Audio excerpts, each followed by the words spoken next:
एक बार की बात है, एक छोटी सी तितली थी जिसका नाम था मीरा। मीरा एक खूबसूरत तितली थी जिसके पंखों पर चमकीले रंगों की धारियां थीं। मीरा एक छोटे से बगीचे में रहती थी जहां वह फूलों से रस पीकर अपना जीवन बिताती थी। एक दिन मीरा बगीचे में उड़ रही थी, तभी उसे एक पतंग दिखाई दी। पतंग बहुत सुंदर थी और मीरा उसे देखकर मोहित हो गई।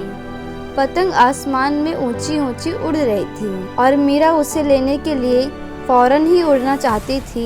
मीरा ने पतंगबाजी के बारे में अपने दोस्तों से पूछा। उसके दोस्तों ने उसे बताया कि पतंग उड़ाने के लिए एक पतंग, एक डोर और एक चक्री की ज़रूरत होती है। मीरा ने अपने दोस्तों की मदद से एक पतंग बनाई और एक डोर और एक चक्री खरीद ली। अगले दिन मीरा बगीचे में गई और पतंग उड़ाने की कोशिश करने लगी। उसने चक्री को पतंग की डोर में बांध दिया और फिर पतंग को हवा में उड़ाने लगी। शुरुआत में मीरा को पतंग उड़ाना मुश्किल लगा, लेकिन वह हार नहीं मानी और उसने बार बार कोशिश की। आखिरकार उसे पतंग उड़ाने में सफलता मिल गई। मीरा बहुत खुश थी। वह अब आसमान में ऊंची ऊंची उड़ सकती थी और दुनिया को नए सिरे से देख सकती थी। वह पतंग उड़ाते हुए पूरे बगीचे में घूमती थी और आसपास के पेड़ों और फूलों को देखती थी। एक दिन मीरा पतंग उड़ाते हुए एक दूर के जंगल में चली गई। जंगल बहुत ही खूबसूरत था और मीरा को वहाँ बहुत अच्छा लग रहा था। वह पतंग उड़ाते हुए जंगल में घूम रही थी। तभी उसे एक छोटा सा बच्चा दिखाई दिया।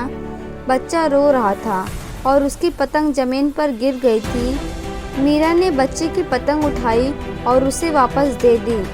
बच्चा बहुत खुश हुआ और उसने मीरा को थैंक्स कहा। मीरा को अच्छा लगा कि उसने उस बच्चे की मदद की। उसने सोचा कि पतंग उड़ाना सिर्फ एक खेल नहीं है, बल्कि यह दूसरों की मदद करने का एक तरीका है।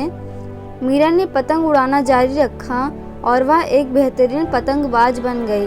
वह अपने दोस्तों और परिवार के साथ पतंग उड़ाती थी और उन्हें भी पतंग उड़ाना सिखाती थी। मीरा की कहानी हमें सिखाती है कि अगर हम किसी भी चीज़ में दिलचस्पी रखते हैं तो हमें उसे सीखने की कोशिश करनी चाहिए।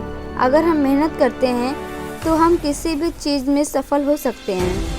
अंत में यह कहानी हमें यह सिखाती है कि दूसरों की मदद करना हमेशा अच्छा लगता है। जब हम दूसरों की मदद करते हैं तो हम खुद को भी खुश महसूस करते हैं।